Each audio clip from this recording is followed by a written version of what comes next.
मी गीता, वय 32. मुंबईच्या या छोट्याशा 1 BHK फ्लॅटमध्ये मी एकटी राहते. 2 वर्षापूर्वी माझ्या नवऱ्याचा अपघात झाला आणि त्यानंतर माझे आयुष्य एकदम रिकामे झाले. सकाळी उठणे, ऑफिसला जाणे, संध्याकाळी घरी येणे, जेवण करणे आणि झोपणे हे सगळे यांत्रिकपणे चालू होते. कधी कधी रात्री अंथरुणावर पडले की मनात विचार यायचा, अजून किती दिवस असेच एकटे राहायचे. आई वडिलांना माझी काळजी लागायची. त्यांनी वारंवार सांगितले, गीता, घरात एक नोकर ठेव, स्वयंपाक सफाई सगळं होईल, तुला तरी थोडा सहारा मिळेल. मी सुरुवातीला नकार देत होते. आई मला काही गरज नाही असे म्हणायचे, पण सत्य हे होते की एकटेपणा मला हळूहळू खाऊन टाकत होता. शेवटी एक दिवस मी होकार दिला. आईने गावाकडून एक मुलगा पाठवला, नाव राहुल, वय अंदाजे 28-29. तो येताच मी दार उघडले. तो उंच सडपातळीत, काळ्या केसांचा आणि शांत डोळ्यांचा होता. साधे स्वच्छ शर्ट आणि पॅन्ट घातलेला. हात जोडून म्हणाला, नमस्कार मॅडम, मी राहुल, तुमच्या आईंनी मला पाठवलं आहे, आत या, मी म्हणाले. त्याचा आवाज खोल आणि विश्वासार्ह वाटला. मी त्याला छोटासा गेस्ट रूम मध्ये राहण्याची व्यवस्था दाखवली. रोज सकाळी चहा नाश्ता तयार करायचा, दुपारी जेवण, रात्री स्वयंपाक आणि घर स्वच्छ ठेवायचे. मी ऑफिसला जात असते म्हणून सगळे नीट हवे. तो फक्त मान हलवून म्हणाला, जी मॅडम, मी पूर्ण लक्ष देईन. पहिल्या 2-3 दिवसात तो फारसे बोलायचा नाही, फक्त काम करायचा. सकाळी मी उठायच्या आत तो चहा आणि नाश्ता तयार ठेवायचा. मी ऑफिसला निघताना तो दारापर्यंत येऊन म्हणायचा, मॅडम काळजी घ्या. मी फक्त हसून होकार द्यायचे, पण हळूहळू छोट्या छोट्या गोष्टींनी माझे लक्ष वेधून घ्यायला लागले. एकदा पावसात भिजून मी घरी आले. पूर्ण थंडी लागली होती.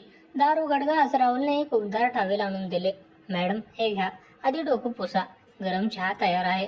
त्याने कप माझ्या हातात दिला. त्याचे हात मजबूत पण नाजूक होते. मी चहा घेताना त्याच्याकडे एकटक पाहत राहिले. किती दिवस कोणाच्या हातून अशा प्रेमाने चहा मिळाला नव्हता. रात्री झोपताना मनात विचार यायचा, गीता काय चाललंय? तो तर नोकर आहे, फक्त काम करतोय, पण तरीही त्याची काळजी मनाला बरे वाटायचे. दुसऱ्या आठवड्यात तो जरा जास्त बोलायला लागला. मॅडम, आज मी ताजी भाजी आणली आहे, तुम्हाला आवडेल का? किंवा तुम्ही खूप काम करता, थोडे आराम करा. त्याचे बोलणे गावाकडचे, सोपे आणि प्रामाणिक होते. एक संध्याकाळ मी ऑफिसमधून रडत रडत घरी आले. बॉसने सगळ्यांसमोर खूप ओरडले होते. कामात चूक झाली होती. दार उघडताच राहुलने माझे डोळे पाहिले. त्याचा चेहरा लगेच बदलला. मॅडम काय झाले? बसा ना. त्याने पाण्याचा ग्लास आणला आणि माझ्या शेजारी उभा राहिला. मी काही बोलले नाही, पण तो शांतपणे म्हणाला, एकटे राहणे खूप कठीण असते, मी जाणतो, रडू नका, सगळे ठीक होईल. त्याचे ते शब्द ऐकून माझ्या डोळ्यातून पुन्हा अश्रू वाहिले. मी सगळे सांगितले. नवऱ्याची आठवण, रिकामेपणा, ऑफिसचा जाण, सगळे तो शांतपणे ऐकत होता. कधीही व्यत्यय आणला नाही.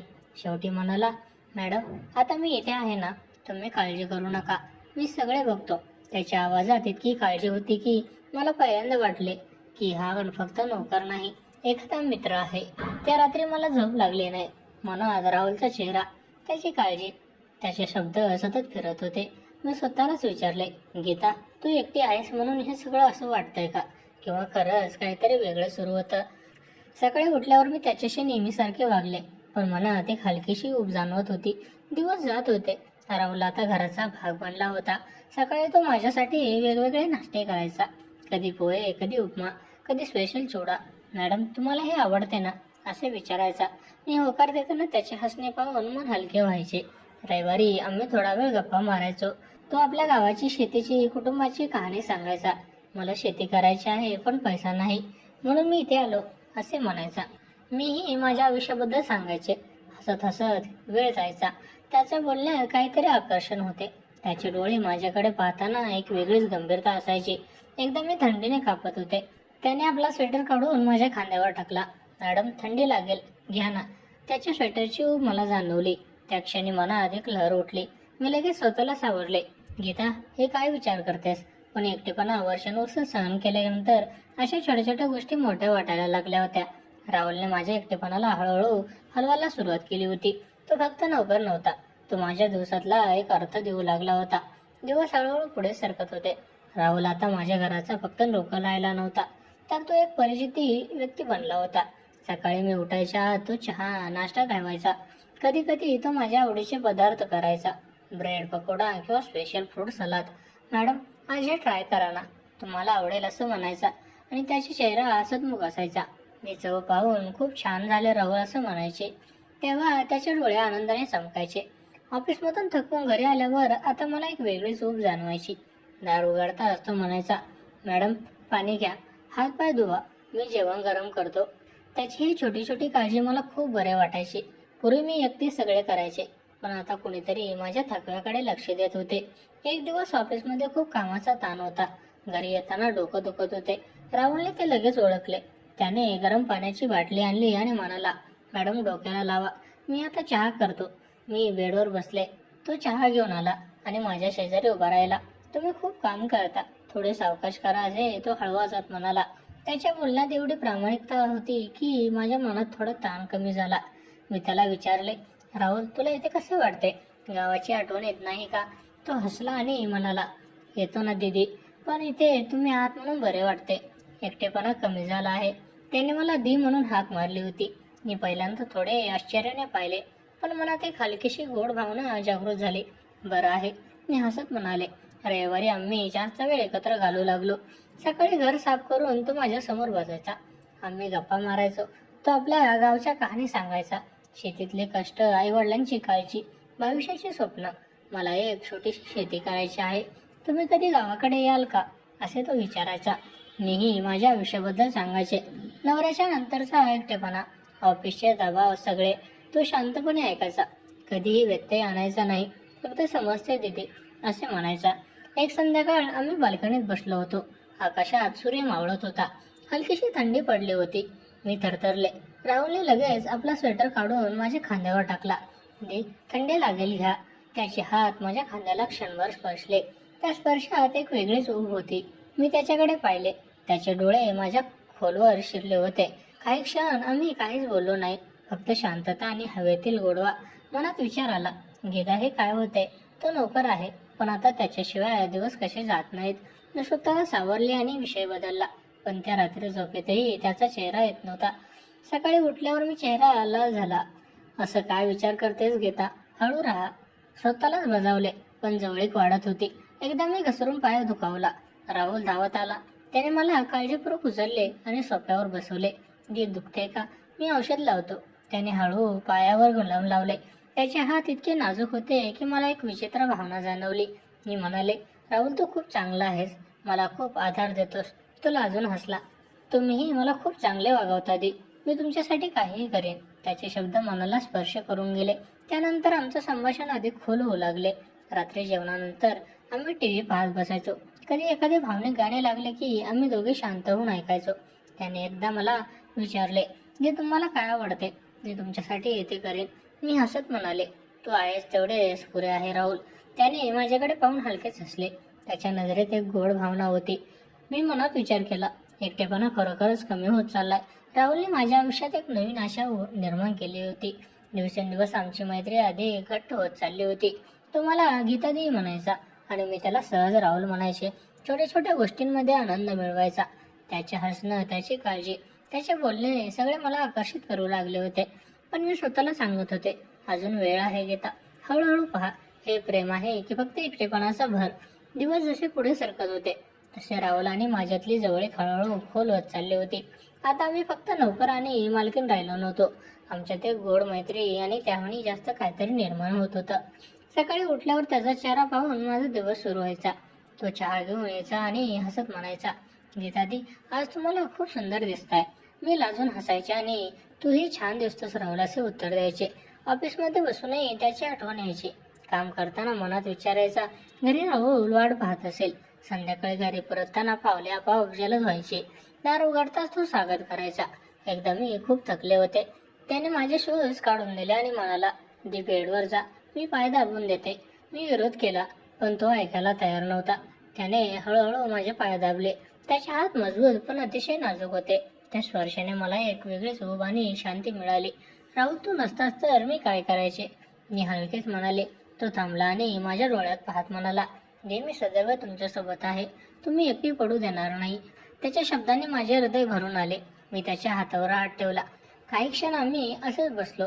शांतता होती, पण त्या शांततेत खूप काही बोलले जात होते. मनात विचार यायचा, गीता हे केवळ कृतज्ञता आहे की ह्यावर खोल प्रेम जागृत होत आहे? रविवारच्या संध्याकाळी आम्ही बाल्कनीत बसलो होतो. हवेत हलकीशी गारवा होते. दूर आकाशात रंग बदलत होते. राहुलने माझ्या शेजारी बसत विचारले, दी तुम्हाला कधी भय वाटते का एकटेपणाचे? मी खरे सांगितले, वाटते राहुल, खूप वाटते, पण तू आल्यापासून ते कमी झाले आहे. तो हलकेच हसला आणि माझ्या हातात हात घातला.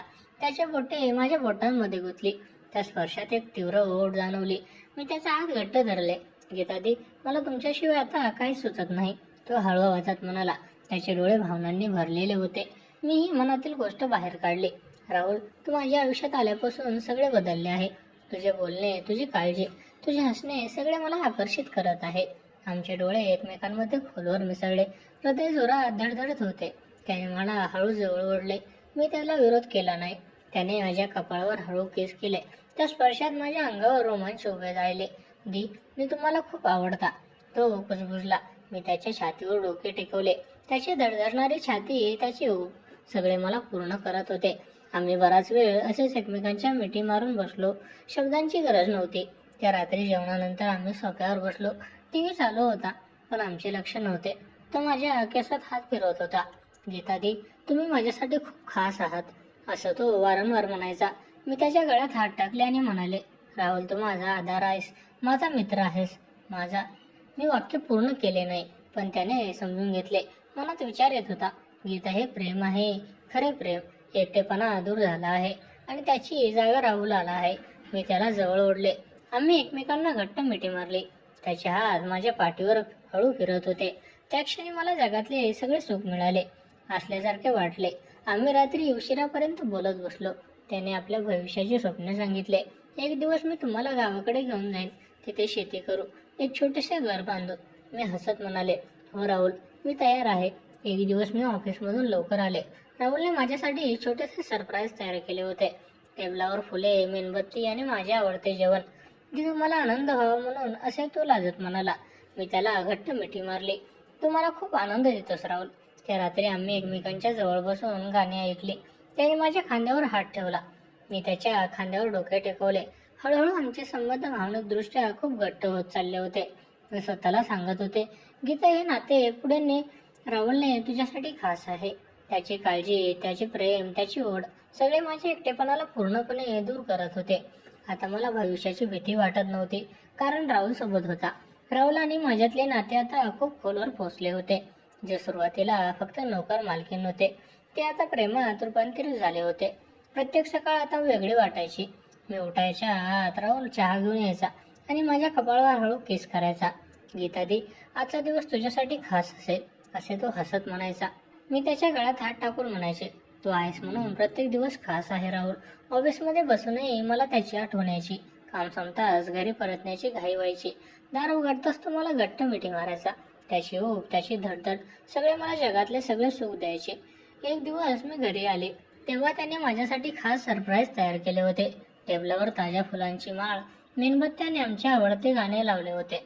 दी, तुला आनंद द्यायचा होता, तो लाजत लाजत म्हणाला.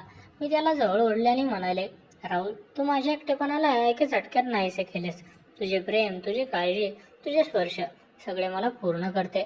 आम्ही बराच वेळ एकमेकांना मिठी मारून उभे राहिलो. त्याचे हात माझ्या पाठीवर हळू फिरत होते. मी त्याच्या छातीवर डोके टेकवले. मनात एक विचार येत होता, गीता, हे खरे प्रेम आहे. त्यानंतर कधी एकटेपणा येणार नाही. त्या रात्री आम्ही बाल्कनीत बसलो. आकाशात तारे चमकत होते. राहुलने माझा हात हातात घेतला आणि म्हणाला, गीता, मी तुला सोडणार नाही. तू माझी आहेस आणि मी तुझा. त्याच्या आवाजात इतकी प्रामाणिकता होती की माझे डोळे पाणवले. मी म्हणाले, राहुल, मी तुझ्यासोबत नवे आयुष्य सुरू करू इच्छिते.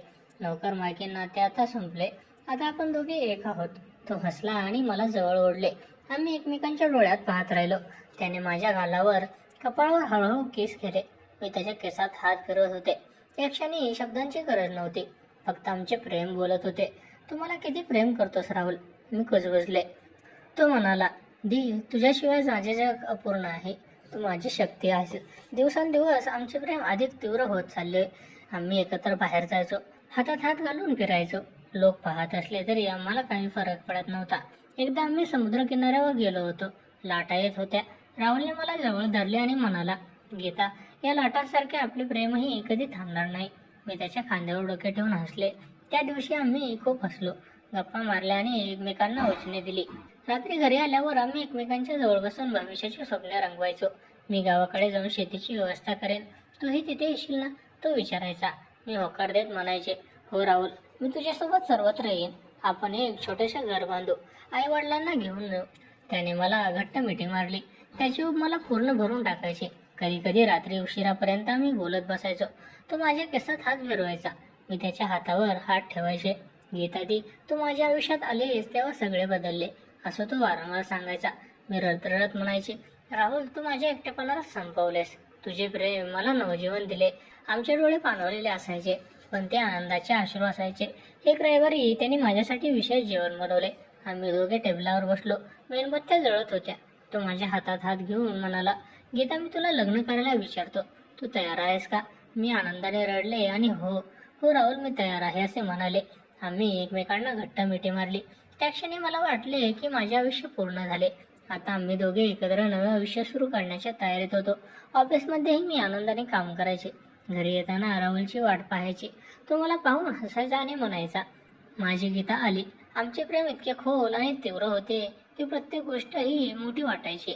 माझा एकटेपणा पूर्णपणे नाहीसा झाला होता. राहुल माझा प्रेमी, माझा साथीदार, माझं सर्व काही बनला होता. आम्ही एकमेकांना पूर्णपणे समर्पित केले होते. भविष्य कितीही आव्हानात्मक असले तरी आम्ही एकत्र होतो म्हणून काही भीती वाटत नव्हती.